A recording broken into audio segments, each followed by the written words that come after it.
सबको ओम साई राम कहता हूँ। हम 14वें अध्याय में हैं। सबका आदर करता हूँ, सद्भाव साधुवाद देता हूँ, सबको धन्यवाद प्रेषित करता हूँ कि आप साईं कथा सुन रहे हैं। साईनाथ महाराज कहते हैं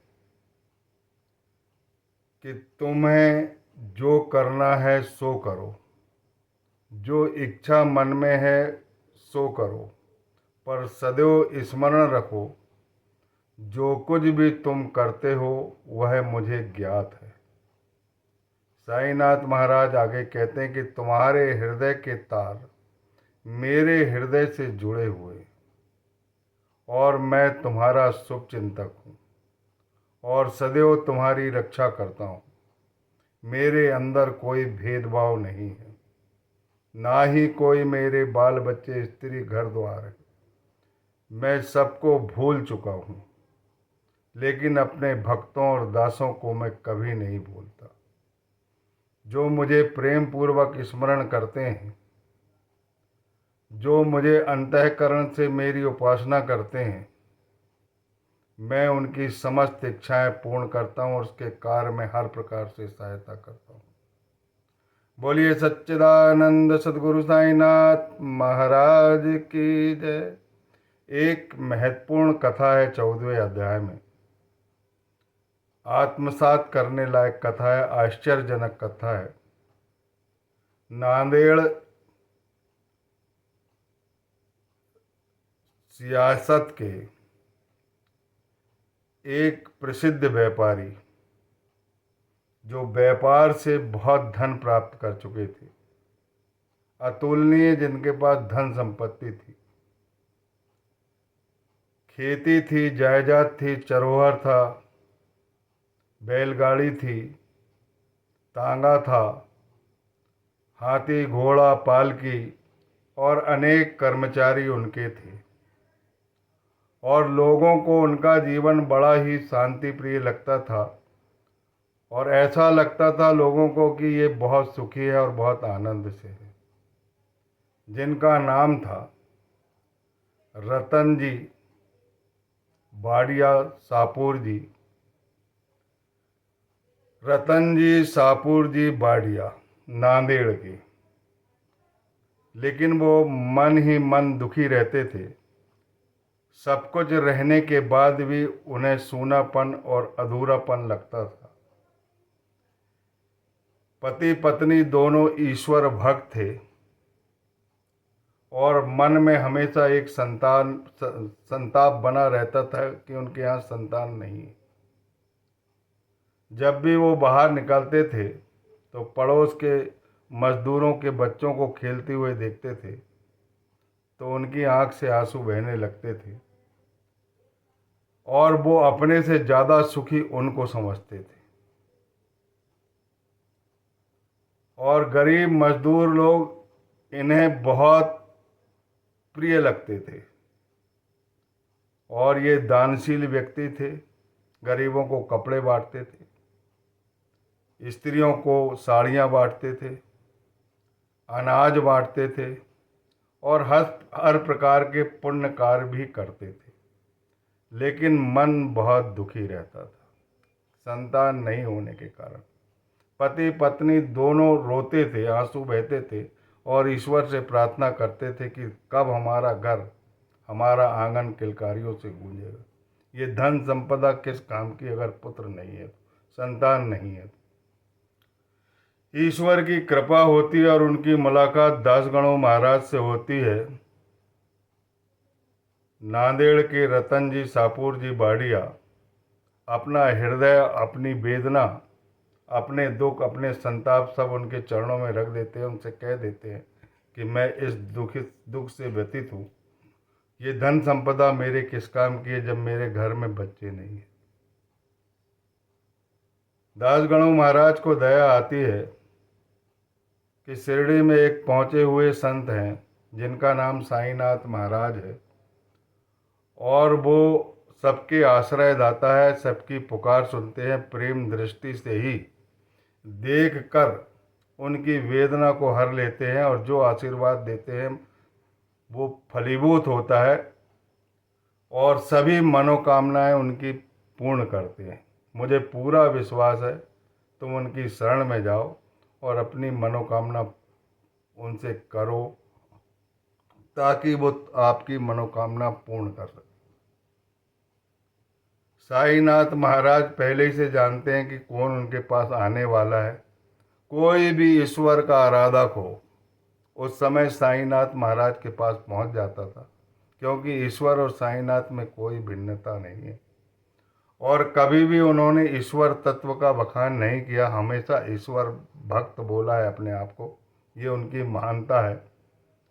जैसे ही सापुर रतन जी, सापुर जी बाड़िया वहाँ जाते हैं और बाबा के चरणों के पास बैठते हैं, सबको फल फूल बांटते हैं, सबको चाय पान कराते हैं, वहाँ बैठे लोगों को खुश करते हैं और बाबा के सर पर एक फूल की माला डालते हैं और अपनी विनती उनको सुनाते हैं।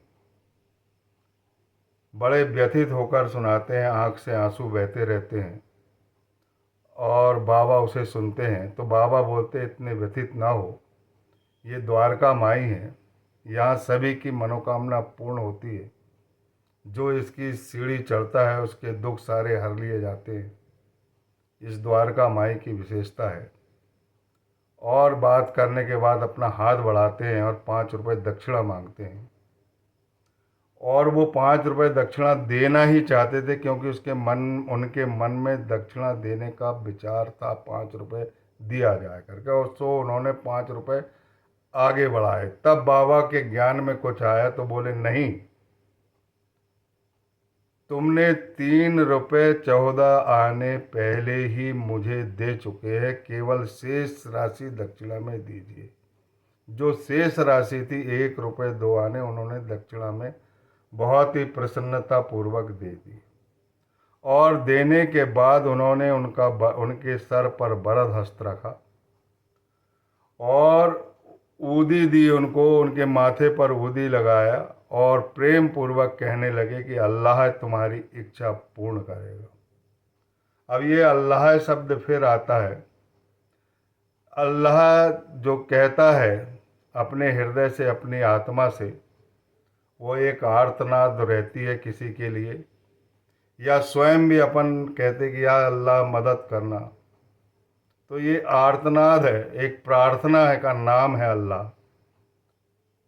और इससे सभी निर्गुण सत्ता जो निर्गुण सत्ता है उससे पॉजिटिव एनर्जी बनती है और उसके हित में काम करने लगती है। अल्लाह का असली माने होता है सबकी रक्षा करने वाला, सब पे दया करने वाला, सब पे करुणा करने वाला, जो उनको पुकारता है उन पर विशेष दया करने वाला, जो कष्टों को हरता है और दुखों के गर्त से निकालता है, वह अल्लाह है।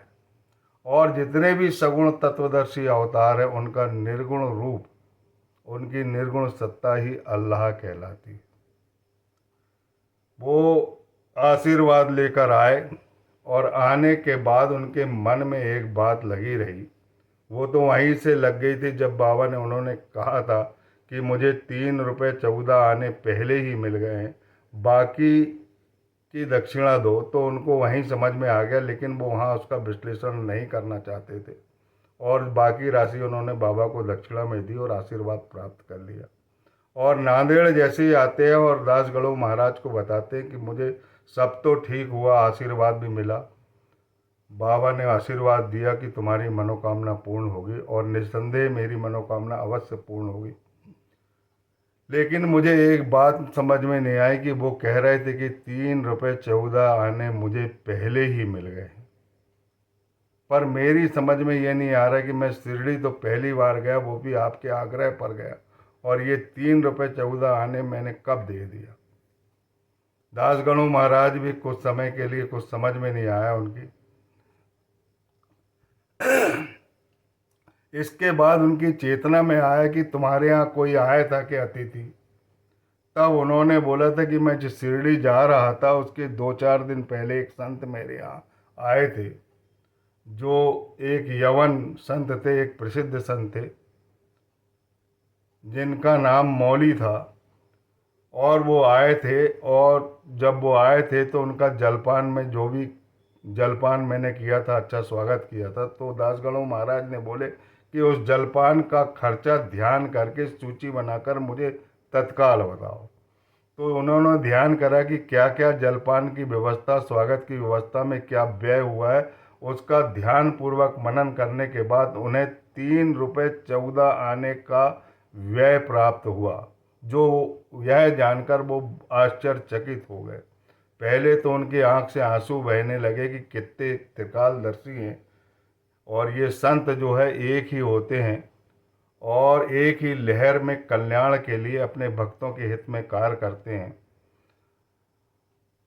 जो पुण्य कार्य करता है, जिस जहाँ भी पुण्य कार्य करता है, इससे ये शिक्षा मिलती है कि बाबा को ज्ञात हो जाता है, क्योंकि बाबा के हृदय के तार तुम्हारे हृदय के तार से जुड़े हुए, जो कुछ भी तुम करते हैं वो बाबा को सब स्मरण है।